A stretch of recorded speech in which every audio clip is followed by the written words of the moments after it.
Independent nation declared in August 1947 ನಮ್ಗೆಲ್ಲರಿಗೂ ಸ್ವತಂತ್ರ ಬಂದಿದೆ. ಇದು ಇಂಡಿಪೆಂಡೆಂಟ್ ದೇಶ ಅಂತ ಘೋಷಣೆ ಆಗಿದೆ. ಅಂದ್ರೆ ಪ್ರತಿಯೊಬ್ಬ ಜನನೇ ಈ ವ್ಯವಸ್ಥೆಯ ಮಾಲೀಕ ಅಂತ ಹೇಳಿದೆ. ಪ್ರತಿಯೊಬ್ಬ ವ್ಯವಸ್ಥೆನೂ ಟ್ಯಾಕ್ಸ್ ಕಟ್ಟಿ ಆ ಟ್ಯಾಕ್ಸ್ ದುಡ್ಡನ್ನ ನಾವೆಲ್ಲರೂ ನೀಟಾಗಿ ಒಂದು ವ್ಯವಸ್ಥೆ ರೆಡಿ ಮಾಡೋಕ್ಕೋಸ್ಕರನೇ ಟ್ಯಾಕ್ಸ್ ಕಟ್ತಾ ಇದೀವಿ ಅಂತ ಎಲ್ಲರೂ ತಿಳ್ಕೋಬೇಕು. ನಾವು ಒಂದು ಕ್ಲಿಯಾರಿಟಿ ಬರಲಿ ನಮ್ಮಲ್ಲಿ ಜನಗಳಲ್ಲಿ. 78-80 ವರ್ಷ ಆಗಿದೆ, ನಮ್ಮ ಓಟಿನ ಅರಿವೇ ನಮಗೆ ಇಲ್ದಂತ ಆಗ್ಬಿಟ್ಟಿದೆ. ಈಗೀಗ ಗಣನೀಯವಾಗಿ ಈಗೀಗ ಎಲ್ಲರಿಗೂ ಬರ್ತಾ ಇದೆ. ಆಮೇಲೆ ಒಂದು ತಿಳ್ಕೊಳ್ಳಿ, ನಮಗೆ 18 ವರ್ಷ ಆದ ತಕ್ಷಣ ಆಟೋಮೆಟಿಕ್ಕಾಗಿ ನಮಗೆ ಓಟಿನ ಪವರ್ ಬರುತ್ತೆ. ಈ ದೇಶದ ಪ್ರಜೆ ಆಗಿದ್ರೆ, ಭಾರತದ ದೇಶದ ಪ್ರಜೆ ಆಗಿದ್ರೆ 18 ವರ್ಷ ಆದ ತಕ್ಷಣ ಆಟೋಮೆಟಿಕ್ಕಾಗಿ ನಮ್ಮ ಬೆಳ್ತುದಿಗೆ ನಾವು ಸ್ವತಂತ್ರವಾಗಿ ಓಟ್ ಹಾಕುವಂಥ ಅಧಿಕಾರ ನಮಗೆ ಬರುತ್ತೆ. ಬಟ್ ಆ ಅಧಿಕಾರನೇ ನಮಗೆ ಎಷ್ಟು ಪವರು, ನಾವು ಹೆಂಗ್ ಬಳಸ್ಬೇಕು ಅನ್ನೋದನ್ನ ನಾವು ಅದನ್ನ ತಿಳ್ಕೋಬೇಕು. ಆಮೇಲೆ ತಂದೆ ತಾಯಿಗಳಿಗೂ ಮಕ್ಳಿಗೆ ಹೇಳ್ಬೇಕು. ಈಗಿನ ಯಂಗ್ಸ್ಟಾರ್ಗಳು ತಂದೆ ತಾಯಿಗಳಿಗೂ ಹೇಳ್ಬೇಕು, ತಿಳುವಳಿಕೆ ಇಲ್ದಾರೆ. ನಮ್ಗೆ ಓಟ್ ಕೊಟ್ಟಿರೋದಾದ್ರೆ ಏನಕ್ಕೆ? ಒಬ್ಬ ಸಂಬಳಕ್ಕೆ ಕೆಲಸ ಮಾಡಂಗ ಅಥವಾ ಜಾತಿಗ? ಒಬ್ಬ ಈ ವ್ಯವಸ್ಥೆ ಸರಿ ಮಾಡಕ ಅಥವಾ ಧರ್ಮಕ್ಕ? ಈ ಸ್ಕೂಲು ಹಾಸ್ಪಿಟ್ಲು ಸರಿ ಮಾಡಕ ಅಥವಾ ಯಾರೋ ದುಡ್ಡಿರೋ ವ್ಯಕ್ತಿಗೆ ಓಟ್ ಹಾಕಕ್ಕ? ಪ್ರತಿಯೊಂದು ಜನ ಹೇಳ್ದಂಗೆ ಕೇಳಕ ಅಥವಾ ಯಾರೋ ಒಬ್ಬ ಹೇಳ್ದಂಗೆ ಜನ ಎಲ್ಲ ಕೇಳ್ಬೇಕ?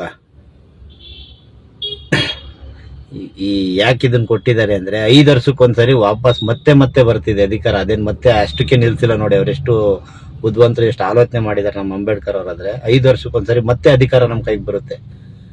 80 ವರ್ಷ ಡಿವೈಡೆಡ್ ಬೈ 5, 14-15 ಟೈಮು,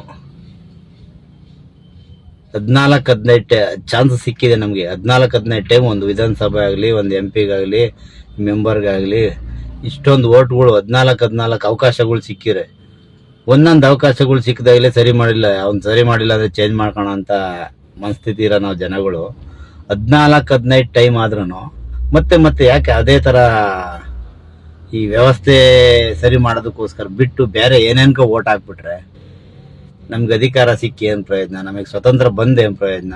ಯಾರು ಬ್ರಿಟಿಷ್ನರ್ ಬದಲು ನಾವೇ ನಮ್ಮನ್ನ ಆಳಿ ಅಂತ ನಮ್ಮ ರಾಜಕಾರಣಿಗಳನ್ನ ಕುಂಡ್ರಿಸ್ತಾ ಇದೀವಿ. ಹಂಗಾಗಿ ಇನ್ಮೇಲೆ ಕುಂಡ್ರಿಸೋದ್ ಬೇಡ ನೋಡಪ್ಪ, ನಮ್ಗೆ ವ್ಯವಸ್ಥೆ ಬೇಕಷ್ಟೇ. ನೀನ್ ಯಾರು ನಮಗ್ ಬೇಡ, ಅವನ್ ಇಷ್ಟನೇ ಬೇಡ ನಮ್ಗೆ. ನಾವೇ ಒಂದು ಕಂಡೀಷನ್ ವ್ಯವಸ್ಥೆ ಹಾಕೋಣ. ಸಂಬಳಕ್ಕೆ ಕೆಲಸ ಮಾಡು, ಜನ ಹೇಳ್ದಂಗೆ ಕೆಲಸ ಮಾಡು, ಜನಗಳು ಟ್ಯಾಕ್ಸ್ ದುಡ್ಡು ಲೆಕ್ಕ ಕೊಡು.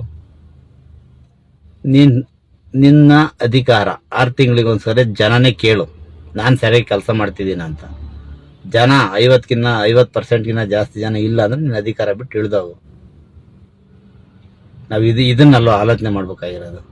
ನಾವು ನಮ್ಗೆ ಓಟ್ ಕೊಟ್ಟಿರೋದು, ಹೇಳ್ತೀನಿ ಕೇಳಿ, ಈ ಓಟ್ ನಮಗೆ ಕೊಟ್ಟಿರೋದು ಈ ವ್ಯವಸ್ಥೆನ ಸರಿ ಮಾಡ್ಕೊಳ್ಳೋಕೋಸ್ಕರ ಮಾತ್ರ. ನೀವು ಬೇರೆ ಏನೇನ್ಕ ಓಟ್ ಹಾಕ್ತಿದ್ದೀರ ಅಂದ್ರೆ ಬೇರೆ ಏನೇನು ಆಗ್ತಾ ಇರುತ್ತೆ, ವ್ಯವಸ್ಥೆ ಅಂತೂ ಸರಿಯಾಗಲ್ಲ. ನಾನಂತೂ ಈ ವ್ಯವಸ್ಥೆ ಸರಿಯಾಗೋಕ್ಕೋಸ್ಕರ ಓಟ್ ಮಾಡ್ತಾ ಇದ್ದೀನಿ. ನನ್ನ ಓಟಿನ ವ್ಯಾಲ್ಯೂ ಗೊತ್ತಿದೆ, ಅದಕ್ಕೆ ಬೆಲೆನೇ ಕಟ್ಟಕ್ಕಾಗಲ್ಲ, ಅಷ್ಟು ವ್ಯಾಲ್ಯೂ ಇದೆ ಓಟ್ಗೆ. ಹಂಗಾಗಿ ಎಲ್ಲರೂ ಯಾರು ತಿಳ್ಕೊಂತೀರಾ ನಿಮ್ಮ ಅಕ್ಕಪಕ್ಕದವ್ರಿಗೆ, ಫ್ಯಾಮಿಲಿ ಫ್ರೆಂಡ್ಸ್ಗೆ ಈ ವಿಚಾರ ತಿಳಿಸ್ತಾ ಹೋಗೋಣ.